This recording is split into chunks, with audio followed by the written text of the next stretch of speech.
A man of many dimensions, Putin is not just the powerful political figure we see on international platforms. He is a connoisseur of Russian literature and a scholar of its history. Vladimir Putin's journey from the humble streets of Leningrad, now St. Petersburg, to the helm of Russian politics, is a tale as gripping as the novels he so cherishes. Born and raised in a Soviet Union marked by post-war hardship and resilience, Putin's early fascination with Russian literature and history was nurtured within the walls of his childhood home. His parents, workers of modest means, emphasized the importance of education, and it was here that Putin began his lifelong love affair with the written word. His youthful curiosity led him to immerse himself in the works of Russian literary giants, Tolstoy, Dostoevsky, and Chekhov. He would lose himself in the pages of War and Peace, find inspiration in Crime and Punishment, and seek solace in The Cherry Orchard. Putin's speeches are a testament to his profound knowledge of Russian literature and history. As a leader, he weaves the threads of literature and history into the fabric of his rhetoric, creating a tapestry that resonates with the Russian people. Take, for instance, his use of Fyodor Dostoevsky's words in a speech addressing national unity. Dostoevsky, a towering figure in Russian literature, believed in the exceptionalism of the Russian spirit. By quoting Dostoevsky, Putin taps into this sense of national pride, reinforcing his message of unity and resilience. Or consider his reference to Alexander Pushkin, Russia's most beloved poet, during a state address. Pushkin's works are deeply ingrained in the Russian soul. By invoking his verses, Putin effectively stirs up a shared cultural memory, enhancing the emotional impact of his words. And it's not just the classics. Putin has also quoted from contemporary writers like Solzhenitsyn, whose works reflect the trials and tribulations of the Soviet era. These references provide a historical context, reminding his audience of the resilience of the Russian people through challenging times. But these literary references do more than just enhance his speeches. They are a strategic tool, a way for Putin to connect with his people on a more personal level. By referencing works that are familiar to his audience, he creates a shared understanding, a common ground. He's not just a politician delivering a speech, he's a fellow Russian, steeped in the same cultural and historical heritage. From Dostoevsky's exploration of the Russian soul to Pushkin's romantic verses and Solzhenitsyn's stark portrayal of Soviet life, Putin's speeches are steeped in literary and historical references. These allusions, woven seamlessly into his rhetoric, serve to reinforce his messages and resonate deeply with his audience. The fusion of literature and history in Putin's speeches not only strengthens his rhetoric, but also underscores his deep connection to Russia's cultural heritage. Through his words, Putin paints a picture of a Russia that is proud of its past, grounded in its present, and hopeful for its future. History is not just a subject for Putin, it is a tool he deftly uses to drive his political agenda. Vladimir Putin's speeches are often laced with references to Russia's illustrious past, an effective rhetorical strategy to justify his political actions. One such example is his annexation of Crimea in 2014. To justify this move, Putin invoked the memory of Prince Vladimir, the 10th century ruler who Christianized the Slavs, and is said to have been baptized in Crimea. By associating the annexation with the historical significance of Prince Vladimir, Putin painted his actions as a reclaiming of Russia's historical legacy rather than an aggressive expansionist move. His use of historical context doesn't stop there. In his speeches, Putin has often drawn parallels between modern Russia and the reign of Peter the Great, underscoring his vision of a strong and influential Russia on the world stage. By invoking the legacy of Peter the Great, who modernized Russia and expanded its empire, Putin subtly suggests that his policies are a continuation of this grand historical narrative. Putin's historical references resonate deeply with his audience, influencing their perception of his policies. For instance, his reference to the Soviet Union's victory in World War II during his 2018 speech garnered immense nationalistic sentiment among the public.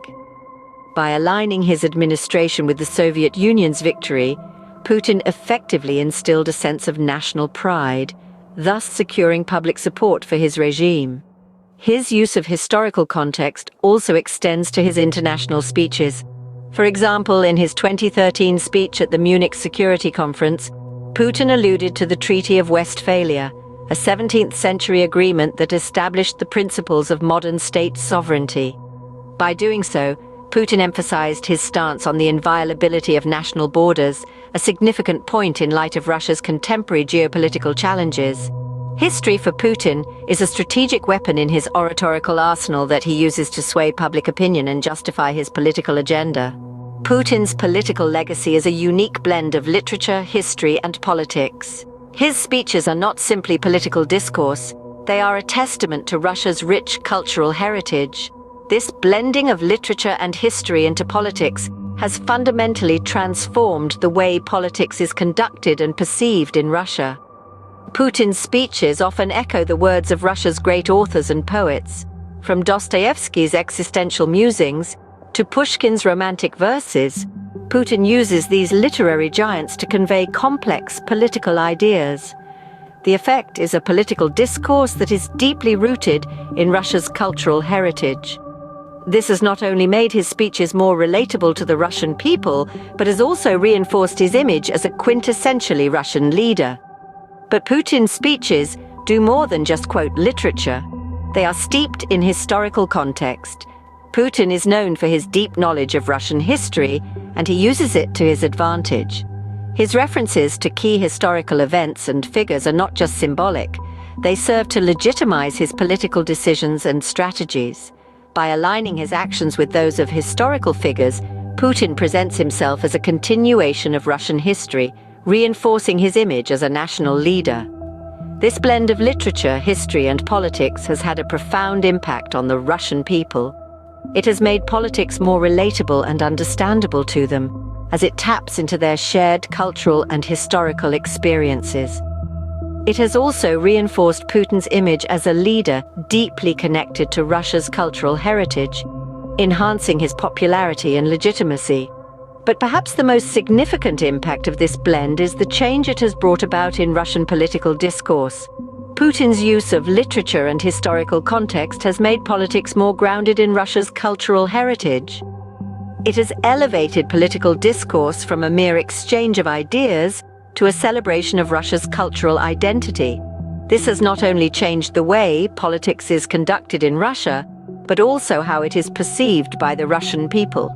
Putin has left an indelible mark on Russian politics, one that is deeply rooted in the nation's literature and history. Putin's deep knowledge of Russian literature and history has had a profound impact on his political career and Russia's political landscape. As we've discussed, Putin's speeches are a unique blend of literary references and historical context, providing a strong connection to Russia's cultural heritage. This isn't just an impressive display of erudition. It's a strategic tool that strengthens his political rhetoric, helping him to connect with his audience and shape Russia's political discourse. His appreciation for literature is evident in the way he quotes renowned Russian writers and poets. These references are not random. They are carefully chosen to convey specific messages, aligning with his political ideology and the narrative he wants to present. The works of these great minds become a part of his political discourse, providing a deeper layer of meaning to his speeches. Putin's historical acumen is another significant aspect of his speeches. He often cites historical events to provide context for his political decisions, using the past as a lens to view the present and the future. This not only enhances his rhetoric, but also paints him as a leader deeply rooted in his country's history, reinforcing his image as a patriotic figure. The fusion of literature, history, and politics in Putin's speeches has had a profound influence on Russian politics. It has shaped his political ideology, guiding his actions and decisions. His speeches reflect a vision of Russia that is deeply connected to its cultural heritage, a vision that has resonated with many Russians. Understanding this aspect of Putin is crucial to fully comprehend his political actions and decisions. His speeches are not just political rhetoric, they are a window into his mind, revealing his worldview and the historical and literary influences that shape it. To understand Putin, one must delve into his speeches, where literature meets history, and politics find their roots in the cultural heritage of Russia.